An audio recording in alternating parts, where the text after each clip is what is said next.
Hello, and welcome to a special episode of Will, What Is He Good For? Today, we're talking about Henry V. And that's because this week we are so excited to be opening Classics on the Rocks summer production of Henry V.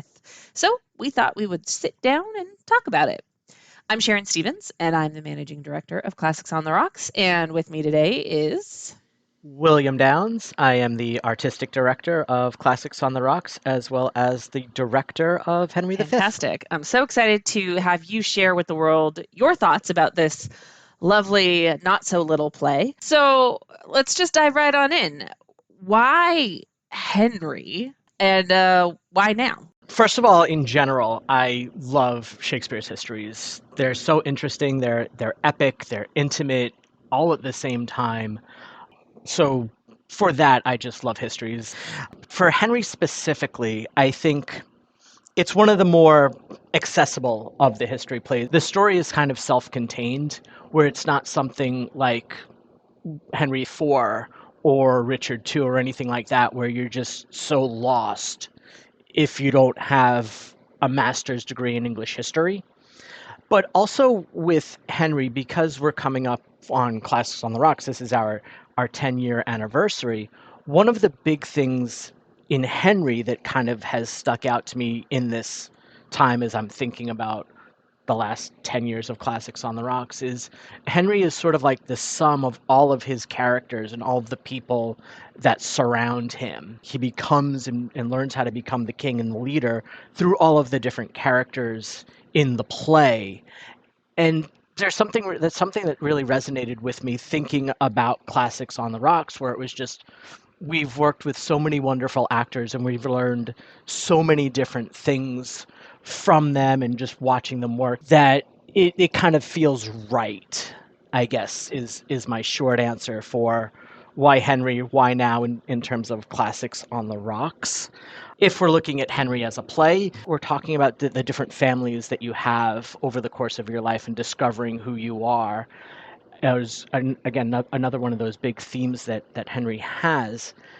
And I feel like as we come out of these COVID times, figuring out who you are and deciding who you are and deciding on the family and the life that you want really lands differently, you know? I think so. I think the family you make versus the family you're given and being able to surround yourself in those people. What you just said about Henry being sort of a self-contained history is interesting in that it does give you that full arc, beginning, middle, and end. There are characters that if you know Shakespeare's histories, you'll recognize, but at the same time, if you don't know them, it's okay because you can sort of follow along. Yeah, I mean, obviously you want to know who Falstaff is, and Pistol and Nym, and kind of like the characters that you we touch on and we learn about in Henry IV.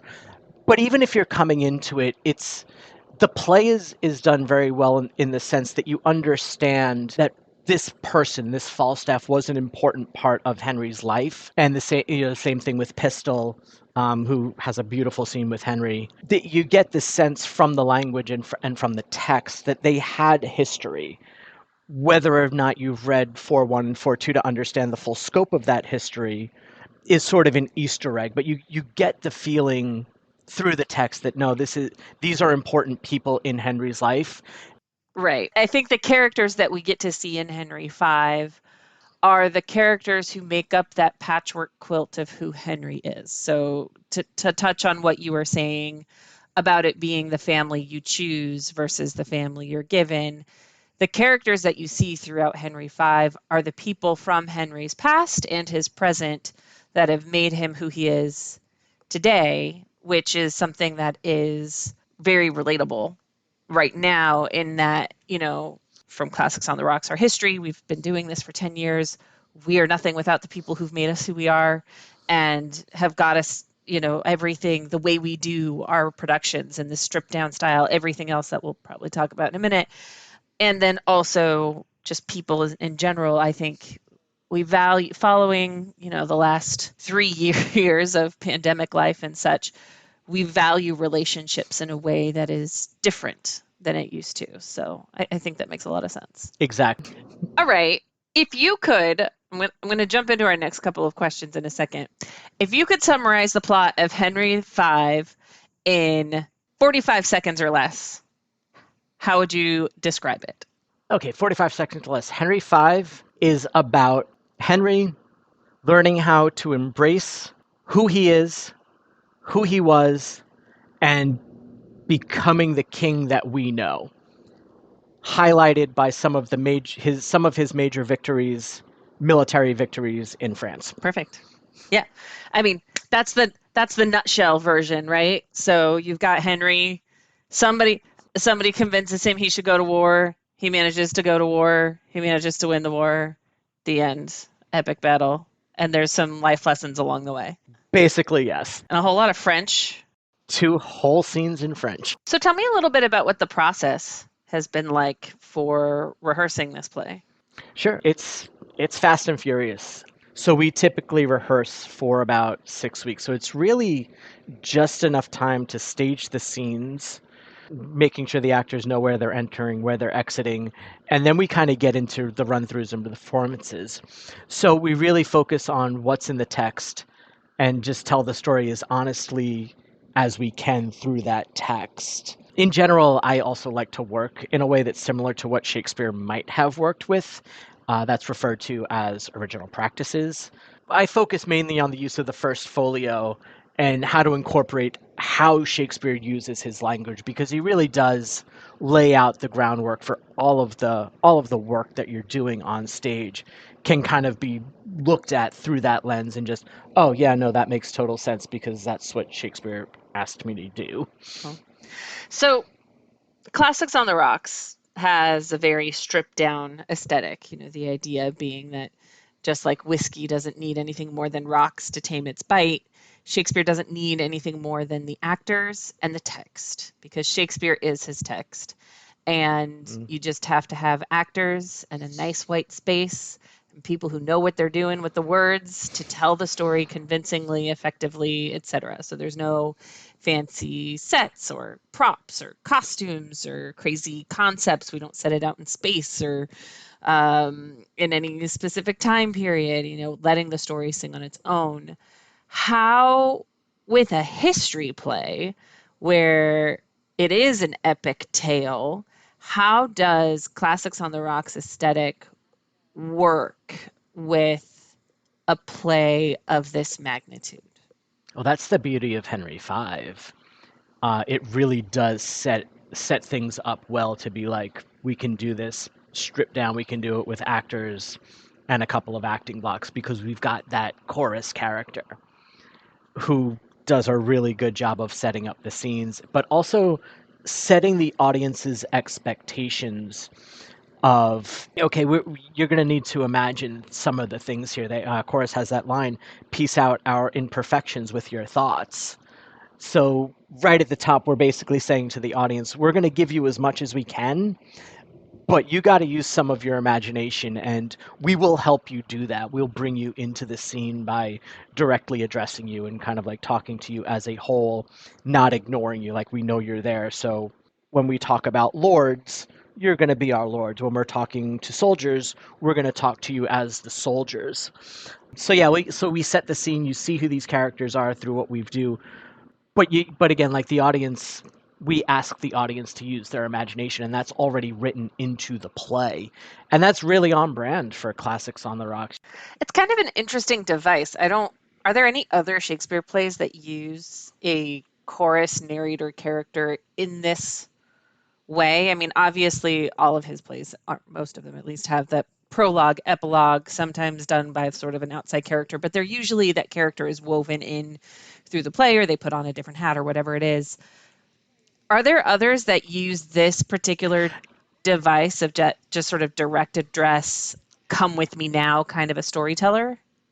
Not to this extent. You've got time in Winter's Tale that I would say is probably the closest to this kind of thing, where I'm going to catch you up with the last, because there's a huge gap between the first half of the play that's in Sicilia and the second half, which is in Bohemia. There's like a 16-year gap between when we leave the action in the one place and then we go to the other. So time kind of catches up what's happening there. But other than that, there's really not a character that kind of comes in, explains everything that's going on, and then goes away and just keeps coming back act after act to kind of like, okay, here's what's happening.